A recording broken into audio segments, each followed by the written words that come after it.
d'un entrepreneur et d'une professeure, chimiste de formation, elle fonde son entreprise de bois composite et la transforme en une véritable PME internationale et indépendante. Bénédicte Jézéquel, dirigeante de Sylvadec, et cette semaine, l'invité business. Bénédicte Jézéquel, bonjour. Bonjour Clément. Merci d'avoir accepté notre invitation dans le fauteuil de l'invité business. Vous êtes la cofondatrice et présidente de Sylvadec, première entreprise à fabriquer du bois composite en France. On y reviendra bien sûr. Vous fabriquez ce bois composite à partir de farine de bois et de plastique pour obtenir justement un produit durable. On y reviendra également. Ensemble, vous fabriquez justement à partir de ce produit des palissades, des clôtures, des bardages, des terrasses. C'est une création qui date de 2001, octobre 2001 pour être tout à fait précis. 100 collaborateurs qui vous accompagnent au quotidien, un siège social basé à Arzal, 2 sites également en plus du côté dans le nord du Morbihan et puis en Bavière, en sud de l'Allemagne, pour un chiffre d'affaires de 40 millions d'euros. Au démarrage, cette entreprise, il faut préciser que vous partez de zéro avec Philippe Krez, votre associé à l'époque, pour et avec un produit nouveau. Vous connaissez rien au secteur du bâtiment, encore moins à celui du bois. Vous mettez d'ailleurs, vous investissez vos économies sur la table. Vous diriez quoi? Qu'à l'époque, vous étiez courageuse ou complètement inconsciente? Les deux peut-être. Courageuse certainement. Inconsciente, je ne sais pas. Je dirais qu'en fait, on était animés par vraiment le goût de l'aventure entrepreneuriale. Et nous avions en fait envie de nous réaliser sur une idée qui nous correspondait. Mon associé donc, de l'époque, Philippe Krez et moi-même, nous avions le goût du concret, on avait envie on avait une appétence pour l'industrie, le goût de l'innovation. Lors d'un voyage professionnel aux États-Unis, vers les années 98-99, nous avions eu vent d'une technologie qui consistait à mélanger de la poudre de bois et du plastique, vierge ou recyclé, pour faire des produits destinés principalement à l'aménagement extérieur, mais également des portes de fenêtres, des composants de menuiserie. Et là, vous vous dites qu'il y a une opportunité, il y a peut-être quelque chose à créer, alors, qui existe sur le marché américain, mais pour l'Europe en tout cas. Voilà, c'était une technologie balbutiante aux États-Unis, qui avait été en fait élaborée par un bureau d'études américain qui s'appelait Strandex, qui est situé dans le Wisconsin. En fait, lors de ce voyage professionnel, on a vent de cette technologie. On voit des produits dans des salons professionnels et on se dit, ces produits sont inexistants en Europe. Le concept nous intéressait puisqu'il s'agissait de recyclage, de coproduits du bois et du plastique. Et en fait, on pourrait en faire des composants qu'on pouvait également recycler. Donc c'était, je dirais que c'était un concept d'économie circulaire un petit peu avant l'heure. Pionnier. Est-ce que vous diriez que le succès justement de Sylvadec, c'est peut-être d'avoir cru au bon moment, au bon produit? Je pense qu'on a été audacieux, mais on a su saisir notre chance. En fait, on a eu vent de cette techno et on s'est dit, elle est intéressante. Et on y est allé au bon moment. Est-ce que justement, on évoquait au démarrage cette prise de risque, ce goût de l'aventure ou de l'entrepreneuriat, on doit aussi préciser que vous aviez quitté la région lyonnaise dans laquelle vous habitiez pour revenir vous installer ici. Ça correspond aussi à un choix de vie, une envie de changer en tout cas de vie. Est-ce que si c'était à refaire, vous le referiez? Ah ben complètement. On a vécu une aventure extraordinaire, puisqu'en fait, on a introduit un nouveau produit en Europe. On était à l'origine de ce marché-là en Europe. Et puis, ça a bien fonctionné. Donc, oui, bien sûr qu'on le referait. On a eu des moments difficiles, parce que, en fait, donc, on a acheté une techno. Donc c'était quand même de l'immatériel. Donc on a acheté une licence américaine, c'est-à-dire qu'on n'a pas acheté des machines, on a acheté un concept, une idée. Donc c'était difficile de trouver les financements, mais ça nous a permis de prendre une longueur d'avance sur nos concurrents qui sont arrivés ensuite en Europe. Bon, toujours cette position évidemment de pionnier, une alternative en tout cas intéressante, notamment concernant les bois exotiques, c'est ça. Dont les sources d'ailleurs sont souvent controversées, il faut le dire. Est-ce que vous pensez d'ailleurs que les mentalités des donneurs d'ordre, des architectes et plus largement de l'opinion publique, ou en tout cas des particuliers qui consomment ce type de bois aujourd'hui, est en train de changer? Est-ce que cette conscience, justement, par rapport au bois exotique peut ou en tout cas est en train de bouger. Ah oui, totalement. Notamment, les pouvoirs publics ont des politiques incitatives pour promouvoir ce type de produit. Il y a par exemple un dispositif hors plast qui provient du ministère de l'écologie qui en fait incite les industriels à utiliser de plus en plus de plastique recyclé. L'ADEME a beaucoup soutenu aussi les créations, si je puis dire, de bois énergie, de réutilisation du bois. Des coproduits du bois. Donc effectivement, il y a des fortes incitations de surcroît dans le bâtiment pour les chantiers publics.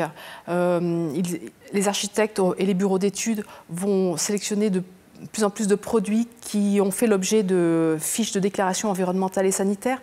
Ils sont de plus en plus attentifs à l'analyse de cycle de vie du produit avec tous les impacts environnementaux.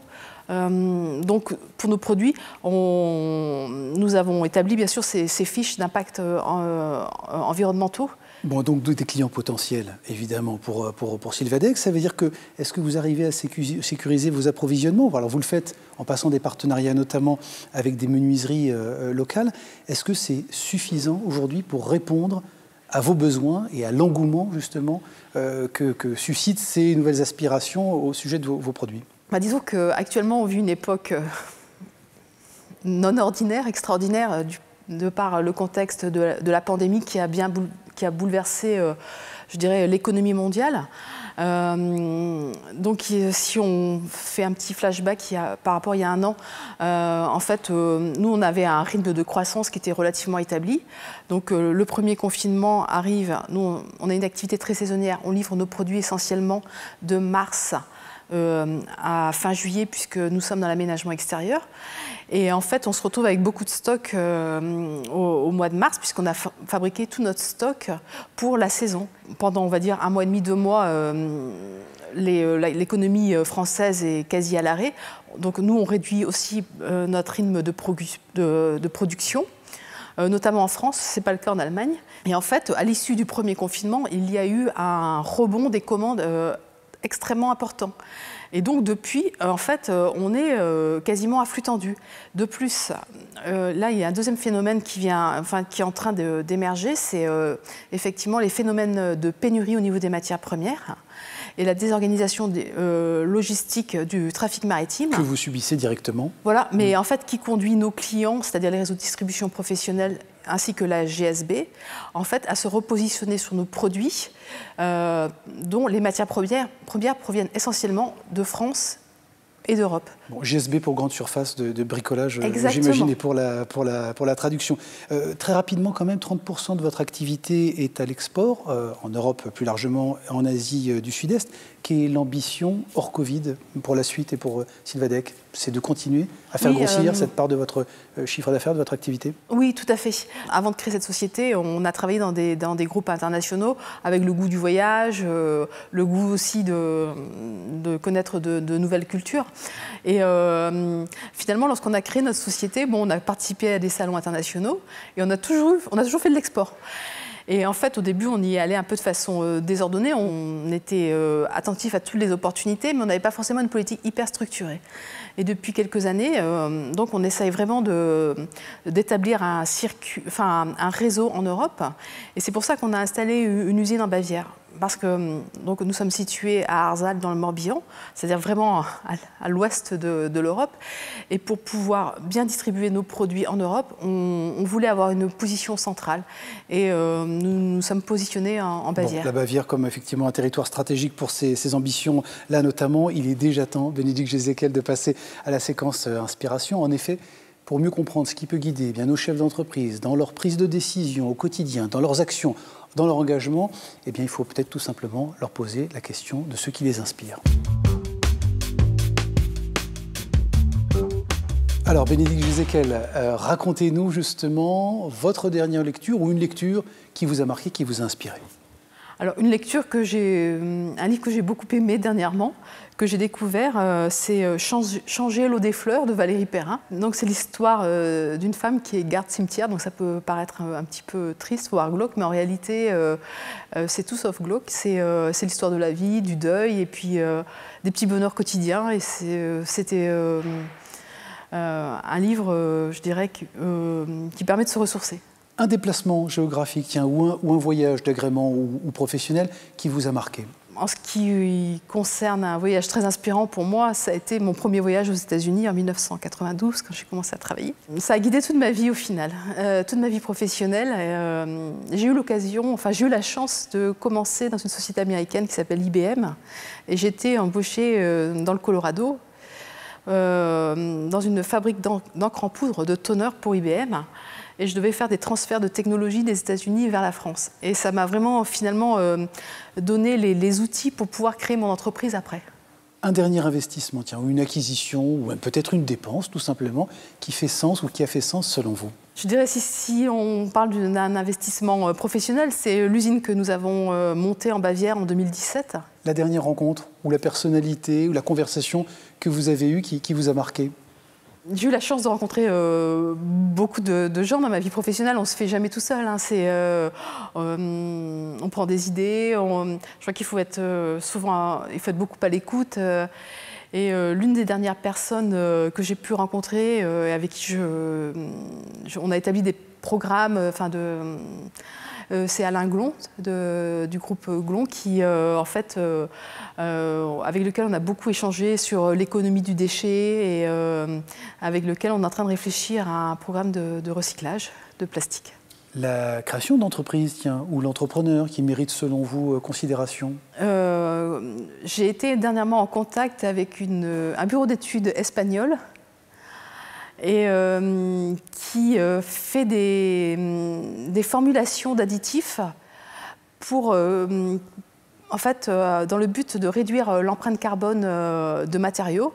Et j'ai trouvé leur concept hyper intéressant. Alors, leur nom, c'est Reshape Driving Innov.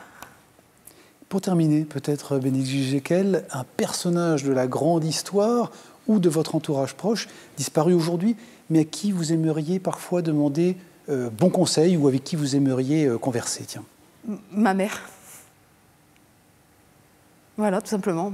Qui a beaucoup de bienveillance et qui est en fait décédée dernièrement. Merci beaucoup, Bénédicte Gijekl. Merci d'avoir accepté notre invitation dans le fauteuil de l'invité business, bien sûr. Et puis, je rappelle que vous êtes la cofondatrice et présidente de Sylvadec. Merci. Merci beaucoup de m'avoir reçu.